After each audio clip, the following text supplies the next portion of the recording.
विषय आपल्याला सगळ्यांना माहीत आहे. मनोज जरांगे पाटील यांच्या नेतृत्वाखाली मराठा आरक्षणाचं जे आंदोलन सुरू आहे या बाबतीत मुख्यमंत्री एकनाथ शिंदे यांच्या नेतृत्वाखाली महायुती सरकारने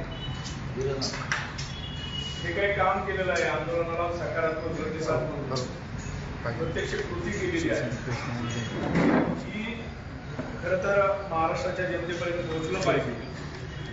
हा आजच्या या प्रेसचा मुख्य हेतू आहे. एकीकडं आंदोलनाचा वणवा आहे आणि सरकार कशा पद्धतीने याला सातत्याने सरकारने प्रतिसाद दिलेला हे याबाबत आपल्याशी मी संवाद साधणार आहे.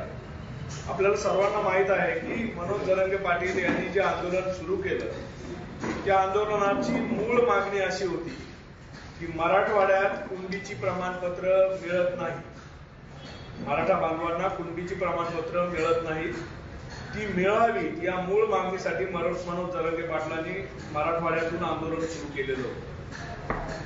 त्यानंतर या आंदोलनाचा वणवा पेटला. तसतशा या आंदोलनातल्या मागण्याही अनेक वेळा बदलत गेलेल्या आहेत. आज ही मागणी कोणत्या टप्प्यापर्यंत आलेली आहे आपल्या सगळ्यांना माहित आहे. मात्र या मूळ मागणीच्या बाबतीत सरकारने अतिशय प्रामाणिकपणे काम केलेलं आहे. मुख्यमंत्री एकनाथजी शिंदे असतील, आमचे दोन्ही उपमुख्यमंत्री देवेंद्रजी फडणवीस आणि अजितदादा पवार यांच्या नेतृत्वाखाली या आंदोलनाला अतिशय गांभीर्याने सरकारने हाताळलेलं आहे आणि या कुणबीच्या मागणीबाबत सरकारने सुरुवातीला एक प्रशासकीय समिती नेमली उच्चपदस्थ अधिकाऱ्यांच्या देखरेखीखाली. त्यानंतर जस्टिस संदीप शिंदे यांच्या अध्यक्षतेखाली सरकारने आणखी चांगलं पाऊल उचलून त्या ठिकाणी कुणबीच्या नोंदी तपासण्याबाबतची समिती नेमली. या समितीने खूप चांगलं काम केलं आणि लाखो कागदपत्र या कुणबीच्या नोंदी तपासण्यासाठी चालली गेली आतापर्यंत. मी जर आपल्याला आकडेवारी सांगायचं म्हटलं तर 20 जानेवारी 2024 अखेर कुणबीच्या 57,41,000 नोंदी आढळलेल्या आहेत. ही फिगर आहे. यापैकी सरकारने 31,29,000 नोंदींचं स्कॅनिंग केलेलं आहे. हे स्कॅनिंग करणं हे अतिशय अवघड बाब आहे, कारण हे जीर्ण कागदपत्र आहे. ही फाटू नये, ही उद्ध्वस्त होऊ नये, त्याची काळजी घेत हे सगळं करावं लागतंय. हा फार मोठा आकडा आहे आणि यापैकी 21,16,000 कागदपत्र अपलोड केलेले आहे, म्हणजे ऑनलाईन उपलब्ध झालेले आहे. म्हणजे हे कुणबीचे दाखले मिळवण्यासाठी पूर्वीच्या अडचणी यायच्या किंवा जे सोपस्कार पार पाडावं लागायचे ही प्रक्रिया सोपी सहज करण्यासाठी सरकारने हे उचललेलं पाऊल हे अभूतपूर्व आहे. यापुढे जाऊन आतापर्यंत मी सांगितले की 38,97,391 कुणबीचे दाखले देण्यात आलेले आहेत. या आंदोलनाच्या दरम्यान आणि या आंदोलनाच्या आधी असे मिळून हा आकडा आहे. आणि मराठवाड्यातून हे आंदोलन सुरू झालेलं होतं. मराठवाड्यात आतापर्यंत 32,000 कुणबीच्या नोंदी आढळलेल्या आहेत. आकडे परत एकदा सांगतो. 20 जानेवारी 2024 अखेर 57,41,000 कुणबीच्या नोंदी आढळलेल्या आहेत महाराष्ट्रात. 57,41,000. त्यापैकी 31,29,000 नोंदींचं स्कॅनिंग करण्यात आलेलं आहे. या जुन्या कागदपत्रांचं अतिशय काळजीपूर्वक स्कॅनिंग करण्यात आलेलं आहे. यापैकी 21,16,000 कागदपत्र अपलोड केलेलं आहे, म्हणजे ऑनलाईन उपलब्ध आहे, कुणीही पाहू शकतं. आजपर्यंत देण्यात आलेले कुणबी दाखले जे आहेत म्हणजे या आंदोलनाच्या दरम्यान आणि त्या आधीपासून 38,97,000 एवढे कुणबीचे दाखले आजपर्यंत प्रदान करण्यात आलेले आहेत. मराठवाड्यात हे आंदोलन उभं राहिलेलं होतं. मराठवाड्याची ही फिगर अतिशय महत्वाची आहे. मराठवाड्यात कारण कुणबीचे दाखले मराठवाड्यात दिले दिले जात नव्हते. मराठवाडा हा नंतर महाराष्ट्रात आला, हा निजाम राजवटीत होता, हे आपल्याला सगळ्यांना माहित आहे. मराठवाड्यात 32,091 कुणबीच्या नोंदी आतापर्यंत आढळलेल्या आहेत. 32,091. आणि मराठवाड्यात कुणबीचे जे दाखले आतापर्यंत देण्यात आलेले आहेत ते 23,290. ही फिगर आपल्यापर्यंत आली. 23,290 दाखले देण्यात आलेले आहेत. 32,091 नोंदी आढळलेल्या आहेत. मला अतिशय जबाबदारीने आपल्या सर्वांच्या लक्षात आणून द्यायचं आहे की 32,000 जेव्हा नोंदी आढळतात तेव्हा एका नोंदी मागे साधारण 40 लोक, 30 ते 40 लोक कुणबीचे दाखले काढू शकतील. किमान, मी हे किमान सांगतोय. म्हणजे ज्याच्या नावाची नोंद मिळाली त्याचे भाऊ, चुलत भाऊ, काका असे जे रक्त नात्यातले जे आहेत, म्हणजे जर 32,000 नोंदी जर मिळालेल्या असतील तर अशा प्रमाणे जर आपण हे त्याचं प्रमाण काढलं तर 13 ते 14 लाख मराठवाड्यातील बांधवांना आज मितीला कुणबीचे दाखले मिळू शकतात. हे फार मोठं यश आहे. परंतु ते सर्वांना तेवढे का मिळाले नाही ही खरी यामागे संभ्रमाची बाब आहे. तर कुणबीचे दाखले काढायचे असतील किंवा ओबीसी कुठल्याही जातीचा दाखला काढायचा असेल तर एक प्रक्रिया आहे. विविध नमुन्यात आपल्याला अर्ज दाखल करावा लागतो आणि त्या प्रक्रियेतूनच ते दाखले आपण काढले पाहिजे. जर ही प्रक्रिया डावलून कुणी थेट दाखले मागितले आणि तसे दिले गेले तर उद्या जात पडताळणी होतात. या प्रत्येक दाखल्याची कास्ट व्हॅलिडिटी करावी लागते. त्यात हा दाखला टिकला पाहिजे. सरकारने घाईघाईने पावलं उचलली आंदोलनाच्या नेत्यात दबावाखाली आणि थेट जर दाखले वाटले आणि उद्या जर हे दाखले जात पडताळणी टिकले नाही तर सरकारवरच नामुष्की ओढवेल हे आंदोलकांनी आणि आंदोलनाच्या नेत्यांनी समजून घेतलं पाहिजे. या रीतसर प्रक्रियेत अर्ज केले पाहिजेत कुणबी जातीचे दाखले काढण्यासाठी आणि हे दाखले प्राप्त करून घेतले पाहिजेत. ही संभ्रम, हा जो संभ्रम आहे हा दूर झाला पाहिजे आंदोलनाच्या मागणीतला. ही बाब आपल्याला प्रकर्षाने सांगायची आहे. आणि मागच्या 70 वर्षात प्रथमच एवढ्या मोठ्या स्वरूपात या विषयावर काम झालेलं आहे. आवर्जून सांगतो, रिपीट करतो, मागच्या 70 वर्षात एवढं मोठं काम या विषयावर कधीही झालेलं नव्हतं. कुठल्याही समित्या कोणी नेमल्या नाहीत. ही मागणी काही नवीन आहे असं नाही. 1990 पासून कुणबीच्या दाखल्यांबाबतची मागणी सातत्याने होत आलेली आहे. मात्र यापूर्वी कुठल्याही सरकारने याला सकारात्मक प्रतिसाद दिला नव्हता. मुख्यमंत्री एकनाथजी शिंदे यांच्या नेतृत्वाखालील महायुती सरकारने सामाजिक कर्तव्य म्हणून अतिशय सकारात्मक प्रतिसाद देत या विषयावर मोठं काम केलेलं आहे.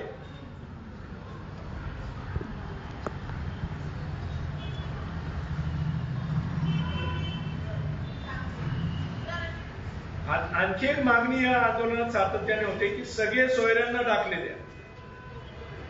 ही बाबही मला या ठिकाणी आपल्या समोर आवर्जून स्पष्ट करायची आहे की मोघम स्वरूपात सगळे सोयऱ्यांना असे दाखले देता येणार नाही. ते देण्याचा प्रयत्न झाला तर असे दाखले कायदेशीर दृष्ट्या टिकणार नाही, जात पडताळणी टिकणार नाही. कारण आपल्या देशात आपण भारतीय कायद्याने पितृसत्ताक पद्धती स्वीकारलेली आहे. म्हणजे जात ही वडिलांकडून लागते, पित्याकडून लागते, हे आपण मान्य केलं पाहिजे. आईची अपवाद वगळता आईची जात लागत नाही.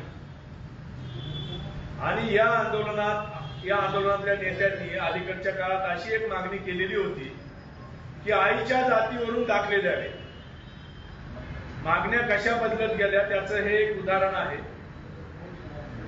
आईच्या जातीवरून दाखले देण्यात यावेत. आईच्या जातीवरून दाखले कसे देता येतील? कायदेशीर दृष्ट्या ते टिकतील का? Law of domicile, law of marriage, law of nationality यांच्या आधारे या भारतीय कायद्यांचा विचार करूनच हे धोरण सरकारला ठरवावं लागेल. आणि म्हणून आईच्या जातीवरून असे दाखले देता येणार नाहीत. आता आंदोलनकर्त्यांनी ती मागणी मला वाटतं मागे ठेवलेली आहे. पण सगळे सोयरेंचा जो त्यांचा विषय आहे या बाबतीतही सरकार अतिशय प्रामाणिकपणे काम करते. सगळे सोयरे या शब्दात अनेक अर्थ सामावलेले आहेत. म्हणून त्यातल्या त्यात कुटुंबातील पुरुष व्यक्तीच्या रक्तनात्याशी संबंधित फक्त सोयरे ते नातेवाईक असा अर्थ जर आंदोलनकर्त्यांनी घेतला आणि मला वाटतं बऱ्यापैकी त्यांच्या ते लक्षात आलेलं आहे. आणि कुटुंबातील पुरुष व्यक्तीच्या रक्तनात्यातील संबंधित व्यक्तींना जुन्या नोंदींच्या आधारे कुणबीचे दाखले देण्यासाठी आता सरकार पावलं उचलत आहे. सरकार तयार झालेलं आहे. त्यामुळं आंदोलकांची ही मागणी बऱ्यापैकी मान्य होत आहे किंवा पूर्णतः मान्य होत आहे असंही मी या ठिकाणी म्हणेन. कारण मोघम स्वरूपात ती मान्य केली तर ते टिकणार नाही आणि समाजाची फसवणूक केली असं त्याच्यातून नंतर मतप्रवाह पुढे येईल. त्यामुळे सरकार मोघम स्वरूपात ही मागणी मान्य करू शकत नाही. मात्र रक्त नातेसंबंधातील नातेवाईक जे आहेत ज्यांच्या जुन्या नोंदी आढळतील आणि वंशावळी जुळतील त्यांना देण्यासाठी सरकार तयार झालेलं आहे. त्यामुळे आंदोलकांच्या कुणबी म्हणून ज्या ज्या मागण्या होत्या त्या पूर्णतः मान्य होत आलेल्या आहेत. आणखी एक पाऊल सरकारने महत्वाचं उचललेलं आहे. जस्टिस शिंदे समिती जी या कुणबीच्या नोंदी तपासण्याबाबत शोधण्याबाबत नेमण्यात आलेली होती, या जस्टिस शिंदे समितीला सरकारने मुदतवाढ दिलेली आहे. आणि आंदोलकांची जर सातत्याने मागणी राहिली तर आणखी मुदतवाढ देण्याचा सरकार त्यावर विचार करील. कारण ती सकारात्मक मागणी आहे, ती मान्य करायला काही हरकत नाही. आणखी एक सरकार पाऊल उचलण्याची शक्यता आहे की प्रत्येक तालुक्यात या जुन्या नोंदी शोधणं आणि त्या नोंदींची वंशावळी जुळवणं हे काम फार जिकिरीचं असतं. हे सोपं करण्यासाठी प्रत्येक तालुक्यात तहसीलदारांच्या अध्यक्षतेखाली विशेष समित्या स्थापन करण्याबाबत सरकार विचाराधीन आहे. या समित्यांमध्ये भाषा तज्ज्ञ असतील, संशोधन अधिकारी असतील आणि व्हिडिओ वगैरे असे काही अधिकारी असतील. हे मोठं पाऊल उचलण्याच्या बाबतीत सरकारच्या विचारार्थ आहे ही बाब. म्हणजे कुणबीच्या बाबतीत सरकारने जे जे शक्य आहे ते सर्व काही केलेलं आहे. आंदोलकांनी हे समजून घेतलं पाहिजे. आता राहिली दुसरी बाजू. मी कंटिन्यू करू ना आपल्यासाठी. दुसरी बाजू जी आहे अशी आहे की ज्यांच्या कुणबी नोंदी आढळून येणार नाही त्या मराठा म्हणून वावरणाऱ्या बांधवांचं काय. कारण त्याही मागण्या सरकारकडे आलेल्या आहेत की आमच्या नोंदी आढळत नाही, आमचं काय. तर त्या मराठा बांधवांना न्याय देण्यासाठी सरकार कटिबद्ध आहे. त्यासाठी सर्वोच्च न्यायालयात जे क्युरेटिव्ह पिटिशन सरकारने अतिशय भक्कमपणे मांडलेलं आहे. आणि आत्ताच आपण पाहिलं की कालही याच्यावर मुख्य न्यायाधीश सर्वोच्च न्यायालयातील मुख्य न्यायाधीशांसमोर याची सुनावणी झालेली आहे. आणि त्यातूनही मराठा म्हणून जो समूह या कुणबीच्या यातून शिल्लक राहणार आहे त्यांना आरक्षण मिळण्यासाठी रिलीज मिळू शकेल. यदा कदाचित तिथे काही अडचण आलीच तर सरकार आणखी जबाबदारीची पावलं अशा पद्धतीने टाकत आहे. आपल्याला सगळ्यांना माहित आहे की राज्य मागासवर्ग आयोगाकडून 23 जानेवारी ते 31 जानेवारी मराठा समाज व खुल्या प्रवर्गातील तत्सम जाती यांचं व्यापक सर्वेक्षण सुरू आहे. या सर्वेक्षणासाठी राज्य सरकारने 1.5 लाख कर्मचारी नियुक्त केलेले आहेत. एखाद्या जात समूहाला आरक्षण देण्यासाठी एवढ्या मोठ्या प्रमाणावर देशात केलं जाणारं हे पहिलं सर्वेक्षण आहे. इतकं मोठं सर्वेक्षण यापूर्वी कोणत्याही जातीला आरक्षण देण्यासाठी झालेलं नाही. साधारण 3 कोटी कुटुंबांचं सर्वेक्षण या सर्वेक्षणातून होणार आहे. एवढं मोठं पाऊल सरकारने उचललेलं आहे. म्हणजे कुणबीच्या बाबतीत सरकारने शक्य असेल तो सर्व न्याय दिलेला आहे. दुसऱ्या बाजूने मराठा म्हणून ज्या बांधवांना आरक्षण देणं गरजेचं आहे ती कटिबद्धता सरकार पाळत आहे. आपल्याला सगळ्यांना माहित आहे की दसरा मेळाव्यात मुख्यमंत्री एकनाथजी शिंदे यांनी शिवछत्रपतींना साक्षी ठेवून मराठा समाजाला आरक्षण देण्यासाठी कटिबद्ध असल्याची शपथ घेतलेली होती. आणि मुख्यमंत्री आणि महायुती सरकार आजही या अभिवचनाला बांधील आहे आणि त्यासाठी प्रामाणिक प्रयत्न करत आहे. त्यामुळे आता आंदोलकांनी मुंबईत जाऊन, मुंबई देशाची आर्थिक राजधानी आहे, मुंबईत जाऊन देशाची राज्याची हानी होईल अशी कुठलीही कृती होता कामा नये.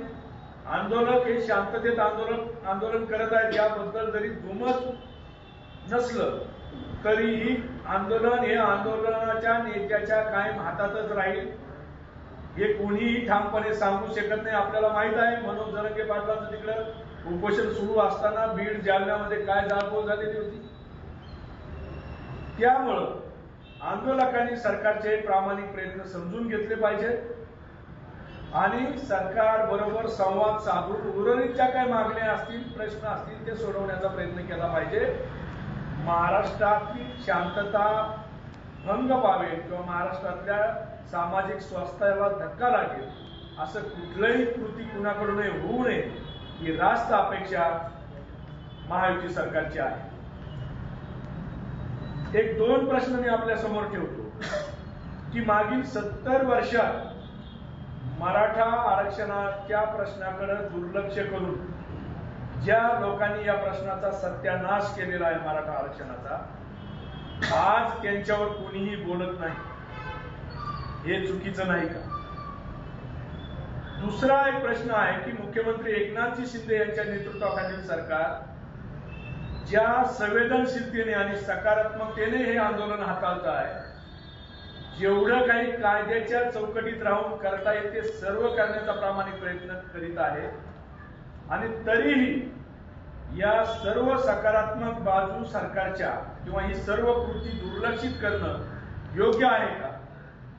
कारण यातून असा एक दबक्या आवाजात महाराष्ट्रात एक सूर आपल्याला ऐकायला मिळतोय की सामान्य मराठा शेतकरी कुटुंबातून आलेले मुख्यमंत्री एकनाथजी शिंदे म्हणजे मराठा समाजातून असलेल्या मुख्यमंत्र्यांना अडवायला मराठा आंदोलकच पुढे केले तर नाहीत ना, असा एक दबका सूर या महाराष्ट्रात ऐकायला येतोय.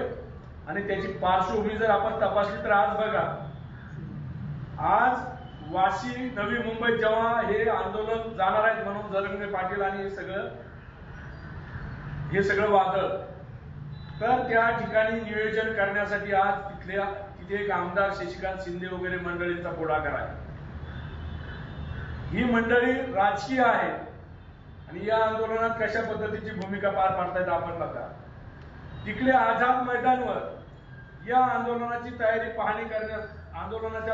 पाहणी करण्यासाठी रोहित पवारांनी भेट दिलेली आहे. अशी पार्श्वभूमी आहे. एक निष्पक्षपणे चाललेल्या आंदोलनाला अशा पद्धतीने काही लोक राजकीय रंग देण्याचा प्रयत्न करीत आहेत किंवा राजकीय हस्तक्षेप करण्याचा प्रयत्न करीत आहेत. कदाचित मनोज जरांगे पाटलांची तशी काही भूमिका नसेल, पण ज्या पद्धतीने राजकीय व्यक्ती याच्यात हात घालतायत आणि यामुळे या सगळ्या निर्णय प्रक्रियेवर त्याचा परिणाम होत आहे, याचाही आंदोलनाच्या नेत्यांनी आणि आंदोलकांनी विचार केला पाहिजे. धन्यवाद. राष्ट्रवादीचे गव्हर्नमेंट पार्टी याच्यामध्ये शरद पवार गटाचा तुमचा वापर आहे. हे आंदोलन जिथून उभं राहिलं तिथेही माननीय शरद पवार गटाचे राजेश टोपे साहेब यांचं प्राबल्य असलेला तो भाग आहे राजकारणात, आपल्याला माहित आहे. आणि आता जर शशिकांत शिंदे, रोहित पवार ही सगळी मंडळी ज्या पद्धतीने यात भूमिका पार पाडताना उघडपणे दिसत आहे आणि या आंदोलनाच्या वेगवेगळ्या टप्प्यात यांनी ज्या पद्धतीने वेळोवेळी प्रतिक्रिया दिलेल्या आहेत, यावरून या आंदोलनाचा राजकीय दृष्ट्या लाभ उठवण्याचा काही मंडळींचा प्रयत्न आहे असा थेट मी आरोप मानणार नाही, मला हा विश्वास वाटतो या लोकांच्या कृतीवरून की हे लोक या आंदोलनात राजकीय हस्तक्षेप करण्याचा प्रयत्न करीत आहेत, राजकीय फायदा उठवण्याचा प्रयत्न करीत आहेत आणि आंदोलनाच्या नेत्यांची भूमिका जर प्रामाणिक असेल, आंदोलक प्रामाणिक आहेत, तर त्यांनी अशा लोकांच्या हातात हे आंदोलन जाऊ देऊ नये, कारण हे महाराष्ट्राच्या हिताचं नाही.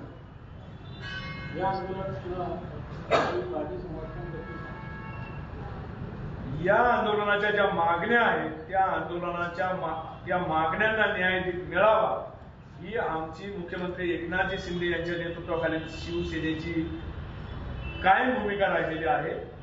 आणि त्या ज्या रास्त मागण्या आहेत, कायदेशीर चौकटीत बसणाऱ्या मागण्या आहेत, त्यांना शिवसेना पक्षाचा कायम पाठिंबा राहिलेला आहे, यापुढे राहील. सरकार म्हणून जर मनोज जरांगे पाटलांवर काही कारवाई केली जाईल का? आज खरं तर आझाद मैदानावर येऊ नका असं नोटीस त्यांना दिलेली आहे.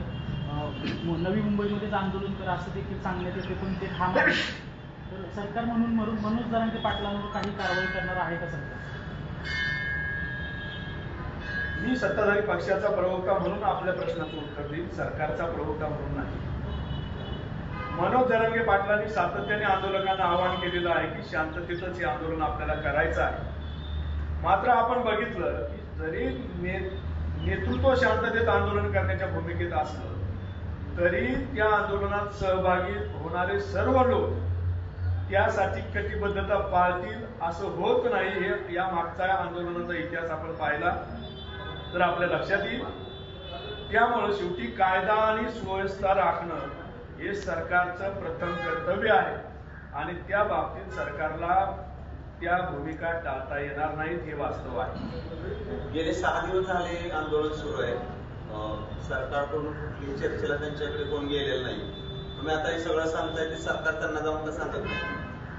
सरकारकडून आमचे काही मंत्री असतील, आमदार बच्चूभाऊ कडू हे माजी मंत्री, हे सरकारच्याच बाजूने त्या ठिकाणी चर्चा करत होते. आजही संभाजीनगरचे जे विभागीय आयुक्त आहेत मधुकरराव आर्दड साहेब आणि आमचे काही अधिकारी, उच्च पदस्थ अधिकारी, हे सातत्याने मनोज जरांगे पाटील आणि आंदोलकांशी चर्चा करत आहेत. आंदोलकांच्या ज्या काही मागण्या आहेत त्या बाबतीत संवाद साधून काही मार्ग काढता येईल का, अगदी आता 10-15 मिनिटापर्यंतच्या या चर्चा सुरू आहेत, आताही चर्चा सुरू आहे. त्यामुळे सरकारकडून आंदोलकांशी संपर्क साधला जात नाही किंवा त्यांच्या मागण्यांबाबत विचार केला जात नाही असं कुठलंही काही नाही. सरकारकडून जे जे करता येणं शक्य आहे ते सगळं त्यांच्यापर्यंत सातत्याने पोहोचवण्याचा सरकारने प्रयत्न केलेला आहे. आंदोलकांनी एक पाऊल पुढे आलं पाहिजे आणि कायदेशीर अडथळे आणि अडचणी समजून घेतल्या पाहिजेत की भारतीय राज्यघटनेच्या बाहेर जाऊन सरकार काही करू शकत नाही. न्यायालयीन मर्यादांच्या बाहेर जाऊन सरकार काही करू शकणार नाही, हे आंदोलकांनी समजून घेतलं पाहिजे. जरांगे पाटलांचं म्हणणं आहे की 7 वेळा त्यांनी वेगवेगळं शासनाने फक्त टाईम काढून दिले. कसं आहे की जरांगे पाटलांची भूमिका जरी प्रामाणिक असली तरी त्यांच्या मागण्यांमध्ये मात्र सातत्याने बदल होत गेलेला आहे. म्हणजे ते हनुमानाच्या शेपटीसारखं झालेलं आहे असं मी म्हणेन. कारण सुरुवातीची मागणी मराठवाड्यात कुणबीचे दाखले मिळावे ही होती. नंतर त्यांनी 50%च्या ओबीसीतून द्यावं आरक्षण अशी मागणी केली. म्हणजे ही मागणी पुन्हा न्यायालयीन अडथळ्यांच्या बाबत सरकारला विचार करायला लावणारी आहे. त्यानंतर त्यांनी आईच्या जातीवरून दाखले देण्यात यावेत अशी मागणी केली. त्यानंतर त्यांनी सगळे सोयरे यांना कुणबीच्या जातीचे दाखले देण्यात यावेत अशी मागणी केली. त्यांच्या मागण्या सतत जरी बदलत राहिलेल्या असतील तरी सरकारने मात्र या सगळ्या मागण्यांच्या बाबतीत सकारात्मक भूमिका ठेवून जे जे करता येईल ते करण्याचा प्रयत्न केलेला आहे. मुख्यमंत्री एकनाथजी शिंदे यांनी अतिशय प्रामाणिकपणे हा विषय हाताळलेला आहे. हे महाराष्ट्रातल्या जनतेने याची आवर्जून नोंद घेतली पाहिजे, हे मी या ठिकाणी नम्रपणे महाराष्ट्रातल्या जनतेला आवाहन करेल, मराठा समाज बांधवांना आवाहन करेल. पण असे एक आरोप होतोय विरोधकांकडून की शिंदे साहेबच या आंदोलनामागे जरांगेला मोठं करतात. म्हणजे शिंदे अतिशय खरं तर हास्यास्पद आहे असं ज्यांना ज्यांना वाटत असेल. कारण ज्या झाडावर आपण बसलेलो आहे ते झाड दुसऱ्याकडे कुऱ्हाड देऊन तोडायला कोणी सांगेल का? पण मी खुर्ची मांडीवर टिकवण्यासाठी बसतोय आणि येऊ तू शकतं झाड ना. तोड. खुर्ची टिकवण्यासाठी हे होऊ शकते ना. बिलकुल नाही. मुख्यमंत्री एकनाथजी शिंदे यांच्या मागे फार मोठं संख्याबळ आहे, तुम्हाला सगळ्यांना माहित आहे. शिवसेना आणि भाजप यांचंच संख्याबळ इतकं पुरेसं होतं, त्यात अजितदादांची भर पडलेली आहे. खुर्ची टिकवण्यासाठी आणखी वेगळे प्रयत्न करायची गरज काय आहे मुख्यमंत्री? अजितदादांची भर पडली म्हणूनच हे आंदोलन मोठं केलं गेलं. बिलकुल नाही. मुख्यमंत्री एकनाथजी शिंदे यांचं स्वतःचं एक प्रबळ स्थान या महाराष्ट्राच्या राजकारणात आहे आणि ते कुणामुळेही डळमळीत होणार नाही, हे या ठिकाणी मी ठामपणे सांगतो. आता आपण जे म्हटलं की मुख्यमंत्र्यांना म्हणजे मराठा मुख्यमंत्र्यांना अनकाठी किंवा अडथळा आणण्यासाठी म्हणून काही लोकांच्या माध्यमातून हे आंदोलन ठरवलं जात आहे. नेमका थेट रोग कुणाकडे मी आधी सांगितलं ना, आज बघा तुम्ही वाशीमध्ये आंदोलनाची तयारी कोण करताय, तिकडे आझाद मैदानावर जाऊन या आंदोलनाची तयारीसाठी पाहणी कोण करतंय. हे सगळे लोक जे आहेत यांचा राजकीय हेतू नाही का? आणि याच मंडळींनी महाराष्ट्राच्या या आरक्षणाच्या राजकीय इतिहासात मागचे 60-70 वर्ष मराठा आरक्षणाच्या प्रश्नाकडे दुर्लक्ष केलं. हा प्रश्न गांभीर्याने घेतला नाही. अन्यथा आज जे काही वादविवाद या आरक्षणाच्या भोवती निर्माण झालेले आहेत, पूर्वी हे झाले नसते आणि गरीब मराठा समाजाला सहज आरक्षण मिळालं असतं. मात्र त्या काळात जी मंडळी सत्तेत होती त्यावेळेस त्यांना मराठा समाजाचा कुठेही कळवळा आला नाही. आज मात्र ते या आंदोलनाच्या आडून मैदानाची पाहणी काय करतात, आंदोलकांच्या स्वागताची आणि जेवणाची तयारी असेल काय काय करतायत हे आपण उघड्या डोळ्याने पाहत आहोत. आणि तरीही यांच्या बाबतीत काही संशय घ्यायचा नाही, असं कसं शक्य होतं? शरद पवार गटच घ्या आंदोलनाला थेट आरोप करणं. विरोधी पक्षातले अनेक नेते या आंदोलनाला अप्रत्यक्षपणे फूस लावत असतील असे चित्र आहे, अशी लोकांमध्ये चर्चा, चित्रच दिसतंय समोर. बराच कालावधी आंदोलन चालू आहे आणि आता ते मनोज जरांगे मुंबईत धडकत आहेत, तर तोडगा काढण्यात सरकारला अपयश असं नाही वाटत? सरकारने सगळं केलेलं आहे, सर्व केलेलं आहे जे करता येणार. म्हणजे कुणबीची प्रमाणपत्र देणं सुलभ व्हावी, ऑनलाईन हे सगळे पुरावे मिळावे, सहजी हे सगळे कागदपत्र काढता यावेत, ही सगळ्या उपाययोजना सरकारने केल्यात ना. पण सरकार वेगळं काय करणार आहे? सरकार घटना बदलणार आहे का अशा विषयासाठी? आज तिकडे सुप्रीम कोर्टमध्ये हे प्रकरण आहे. दुसऱ्या बाजूने राज्य मागासवर्ग आयोगाचं सर्वेक्षण सुरू आहे. कुठल्याही समाजाला आरक्षण द्यायचं असेल, EWS म्हणजे आर्थिकदृष्ट्या मागासलेलं आरक्षण नाही, इतर आरक्षण द्यायचं असेल तर तो समाज सामाजिक, शैक्षणिक आणि आर्थिकदृष्ट्या मागास असला पाहिजे. त्याच्यासाठी सर्वेक्षण सुरू आहे. म्हणजे सरकारच्या हातात जे जे आहे ते सर्व काही सरकार करतंय. आणि मग जर आपण फक्त भावनिक दृष्ट्या आंदोलन चालवणार असू आणि कायदेशीर बाजू विचारात घेणारच नाही असं असेल तर आपल्याला मी अतिशय मला खेद वाटतो हे उदाहरण द्यायला की सदावर्ते सारखा एखादा माणूस फक्त कायदेशीर आव्हान देतो आणि या कोट्यावधीच्या मराठा समाजाचं आरक्षण अडचणीत आणतो. त्या माणसाला कुठेही लाखोंचे मोर्चे काढावे लागले नाहीत मराठा आरक्षणाला विरोध करण्यासाठी. फक्त कायदेशीर हत्यार त्याने वापरलं आणि मराठा आरक्षण अडचणीत आणलं. म्हणजे कायदेशीर लढा किती महत्वाचा आहे ही बाबही मराठा समाजाने समजून घेतली पाहिजे. सुरू असलेलं जे सर्वेक्षण आहे, राज्य मागासवर्ग आयोगाकडून केलं जात असणारं सर्वेक्षण आहे, या सर्वेक्षणावरही मराठा समाज बांधवांनी लक्ष केंद्रित केलं पाहिजे. नुसतं रस्त्यावरची लढाई लढून न्याय मिळत नसतो. पानिपतलाही मराठे मोठ्या संख्येने गेले होते. हा इतिहास आपल्या समोर आहे, नीट समजून घ्या.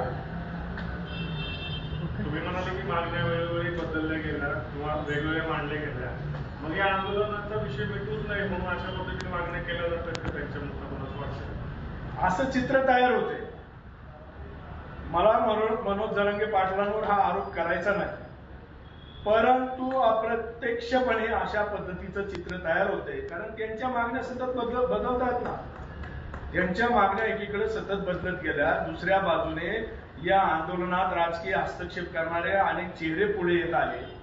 अशा वेळी तेच संशयाच्या भोवऱ्यात जात आहेत, ते जाऊ नये आणि या आंदोलनाची निष्पक्ष वाटचाल जी होती ती अशीच राहून हे आंदोलन थांबलं पाहिजे, अशी प्रामाणिक भूमिका मी या मराठा चळवळीतला एक कार्यकर्ता म्हणून माझी प्रामाणिक अपेक्षा आहे. त्यांनी ओबीसीतून आरक्षण मागितलं आणि ती कायदेशीर प्रक्रिया फार मोठी आहे. ओबीसीतून आरक्षण मागताना आता ज्यांना ओबीसीचं आरक्षण आहे त्या बांधवांचा त्याला विरोध आहे. ओबीसीतून आरक्षण द्यायचं तर महाराष्ट्रातलं सामाजिक स्वास्थ्य सगळं बिघडून जाईल. शेवटी सरकार चालवताना सामाजिक स्वास्थ्यही अबाधित राहिलं पाहिजे आणि सर्व घटकांना न्याय मिळाला पाहिजे. म्हणून आमचे मुख्यमंत्री एकनाथजी शिंदे असतील किंवा दोन्ही उपमुख्यमंत्री यांनी वेळोवेळी स्पष्ट केलेलं आहे की ओबीसी किंवा कुठल्याही वर्गाच्या आरक्षणाला धक्का न लावता मराठा समाजाला कायदेशीर दृष्ट्या टिकणारं आरक्षण आम्ही देऊ आणि त्याला बांधील राहूनच आज हे राज्य मागासवर्ग आयोगाकडून सर्वेक्षण सुरू आहे. आणि दुसऱ्या बाजूने क्युरेटिव्ह पिटिशन मध्ये सर्वोच्च न्यायालयात सरकार भक्कमपणे बाजू मांडतंय. सरकार त्यांना समजवण्यात कमी पडतंय असं वाटत नाही का तुम्हाला? कारण गेले 3-4 महिन्यापासून बिलकुल नाही. अतिशय स्पष्टपणे सांगतो, अतिशय रास्त प्रश्न आपण विचारलेला आहे.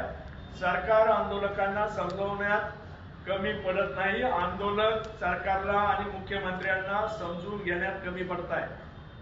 आता आझाद मैदानाला सर्वांनी नाकारली अशी बातमी आंदोलन आपण काही बिघडत असं वाटत नाही. तो कायदा सुव्यवस्थेचा भाग आहे. गृह खातं ही बाब हाताळत आहे. सरकारकडून गृह खात्याकडून त्यांना आणखी वेगवेगळे मैदानांचे पर्याय त्या ठिकाणी नवी मुंबई वगैरे असे देण्याचा प्रयत्न सुरू आहे हे आपल्याला माहित असेल.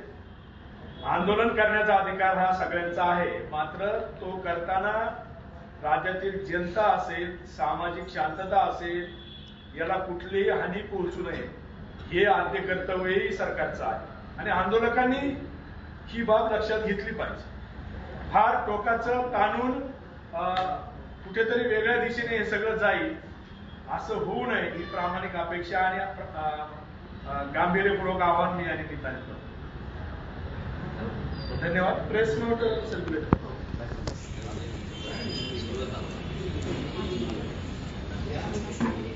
मला असं वाटतं जरांगेला पाठिंबा म्हणून कुठेतरी ऑपरेट करते.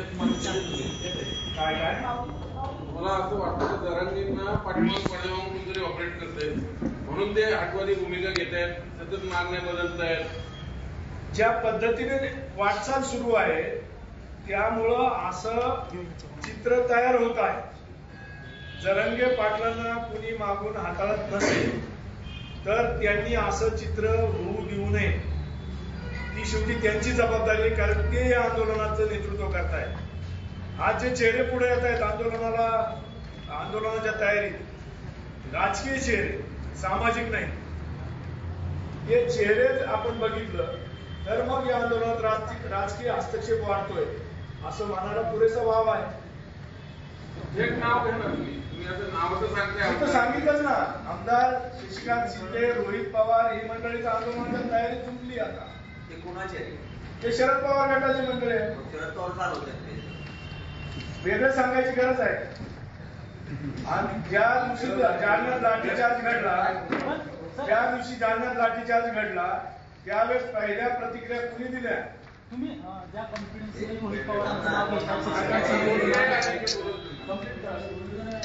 पण पवार साहेबांचं नाव तुम्ही घेत नाहीये. पवार साहेबांचे जर सहकारी या आंदोलनाच्या तयारीत असतील तर पवार साहेब या मागे आहेत, स्पष्टच आहे. काल जरा मी बोलताना असे म्हणजे की सत्ताधारी पक्षातील आणि आपल्या राजकीय काही मंत्री त्यांना ट्रॅप करतात. म्हणजे 4-5 त्यांनी नावं नाही घेतली त्यांची, पण म्हटलं तर यांनी नाही जर 2-3 दिवसात निकाल होता मी त्यांची नावं घेतली. कसं आहे की अनेक वेगवेगळे मतप्रवाह या आंदोलनाच्या बाबतीत तयार होत आहेत. त्याची कारणं ही अशी आहेत, मी आज जी उलगडा करून सांगितली. राजकीय हस्तक्षेप वाढतो आहे, मागण्या वेगवेगळ्या बदलत गेलेल्या आहेत. मात्र आतापर्यंत तरी ते काय इतकं ताणलेलं नाही की तुटावं. मात्र आता तरी ती काळजी आंदोलक आणि आंदोलनाच्या नेत्यांनी घेतली पाहिजे अशी माझ्यासारख्या या चळवळीतून आलेल्या, मराठा चळवळीतून आलेल्या एका कार्यकर्त्याची माफक अपेक्षा आहे. धन्यवाद.